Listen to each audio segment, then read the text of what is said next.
श्री शिवाय नमस्तुभ्यम दोस्तों। संतान सप्तमी की आप सभी को ढेर सारी शुभकामनाएं। आज हम इस वीडियो में बात करेंगे संतान सप्तमी की संपूर्ण पूजा विधि के बारे में।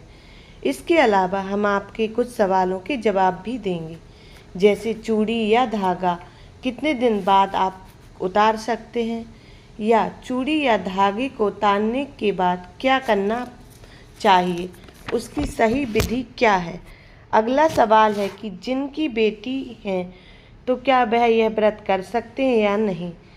इसके अलावा दूसरा एक और सवाल है कि इस व्रत में क्या खाएं और क्या नहीं। तो आइए शुरू करते हैं। यह व्रत हिंदी पंचांग अनुसार भादो मास शुक्ल पक्ष की सप्तमी के दिन मनाई जाती है। इसे ललिता सप्तमी भी कहते हैं। हर वर्ष संतान सप्तमी मनाने की तिथि अलग अलग दिन होती है। इस बार संतान सप्तमी त्यौहार 22 सितंबर को मनाया जाना है। यह व्रत स्त्रियां पुत्र प्राप्ति की इच्छा हेतु करती हैं। यह व्रत संतान के समस्त दुख परेशानी के निवारण के उद्देश्य से किया जाता है। संतान की सुरक्षा का भाव लिए स्त्रियां इस व्रत को पूरे विधि विधान के साथ करती हैं। यह व्रत पुरुष अर्थात माता पिता दोनों मिलकर संतान के सुख के लिए यह व्रत रख सकते हैं। आइए जानते हैं क्या करते हैं इस व्रत में। भाद्रपद शुक्ल पक्ष की सप्तमी के दिन प्रातः जल्दी उठकर स्नान कर माता पिता संतान प्राप्ति के लिए अथवा उनके उज्जवल भविष्य के लिए इस व्रत का प्रारंभ करते हैं। यह व्रत की पूजा दोपहर तक पूरी कर लेनी ही चाहिए तो अच्छा रहता है। प्रातः स्नान कर स्वच्छ कपड़े पहनकर विष्णु शिव पार्वती की पूजा की जाती है। दोपहर के वक्त चौक बनाकर उस पर भगवान शिव पार्वती की प्रतिमा रखी जाती है। इनकी पूजा कर उन्हें चढ़ाया गया प्रसाद ही ग्रहण किया जाता है और पूरे दिन व्रत रखा जाता है। और पूजा इस प्रकार करना है। शिव पार्वती की उस प्रतिमा का स्नान कराकर चंदन का लेप लगाया जाता है। अक्षत श्रीफल यानी कि नारियल सुपारी अर्पण की जाती है। दीप प्रज्वलित कर भोग लगाया जाता है। संतान की रक्षा का संकल्प मन में लेकर भगवान शिव को डोरा बांधा जाता है। बाद में इस डोरे को अपनी संतान की कलाई में बांध दिया जाता है। अगर संतान तुरंत आपके पास नहीं है, मतलब कि बच्चे आजकल बाहर भी पढ़ते हैं, तो वह धागा आप संभाल कर रख लीजिए, मंदिर में ही रखा रहने दीजिए और जब आपके बच्चे आएँ तो उन्हें पहना दीजिए। इस दिन भोग में खीर पूरी का प्रसाद चढ़ाया जाता है। भोग में तुलसी का पत्ता रखें, उसे जल से 3 बार घुमाकर भगवान के सामने रखा जाता है। इसमें 7 पुए और 7 और पुए रखे जाते हैं। 7 पुए माता पार्वती को चढ़ाते हैं और 7 मीठे पुए खुद के लिए रखे जाते हैं। जब व्रत में पूरा हो जाता है तो वही पुए खाकर अपना व्रत खोलते हैं और यह पुए किसी और के साथ नहीं बांटते हैं, केवल अपने पति के साथ बांट सकते हैं। बच्चों को भी यह पुए नहीं दिए जाते हैं। प्रसाद का जो भोग है वह परिवार में सबको बांट दिया जाता है। जब पूजा हो जाती है उसके बाद पोथी की पूजा की जाती है और कथा सुनने का महत्व है।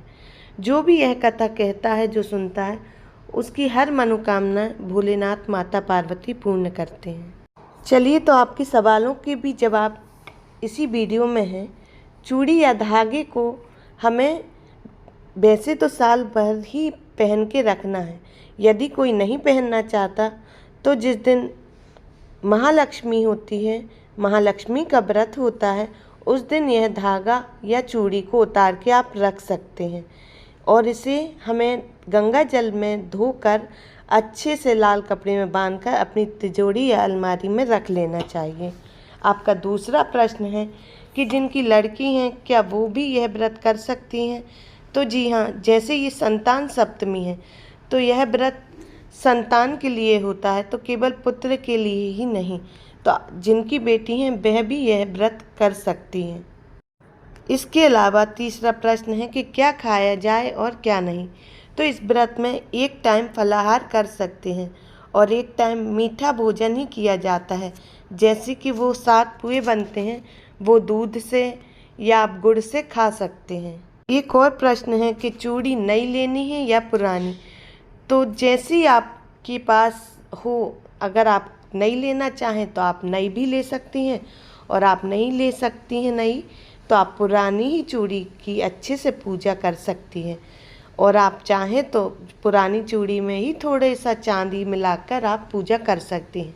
और जो इसमें भी समर्थ नहीं है, जिनके पास चूड़ी नहीं है, छल्ला नहीं है, तो वह 7 धागे की, जो धागे में 7 गांठें बांधती हैं, वो धागा भी पहन सकती हैं।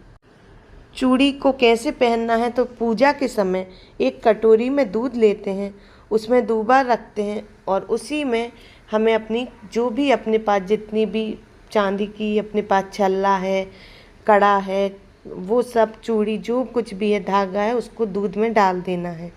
और उसके बाद पूजा करके उसे पहन लेना है। आप 7 धागा भी पहना जाता है पूजा के समय, तो वह भी पहने। बाद में इसे किसी मंदिर में छोड़ देते हैं या पानी में ठंडा कर देते हैं।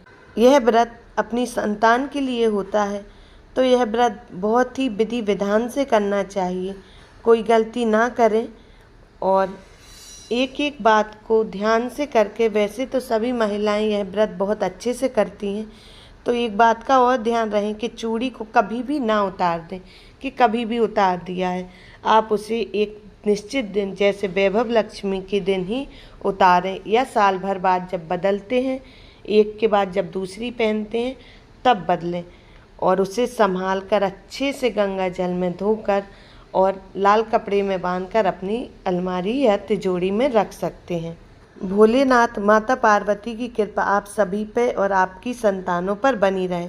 जिनको संतान नहीं है वह भी ये व्रत कर सकते हैं, जिनसे उन्हें संतान की प्राप्ति होगी। संतान सप्तमी व्रत की कथा हमारे दूसरे वीडियो में है, जो आप इसी चैनल पे देख सकते हैं। तो प्लीज़ चैनल को सब्सक्राइब करें, बेल आइकॉन को दबाना ना भूलें। अच्छा लगे तो कमेंट प्लीज़ करिए। Thank you for watching. Shri शिवाय नमस्तुभ्यम। जय माता रानी की।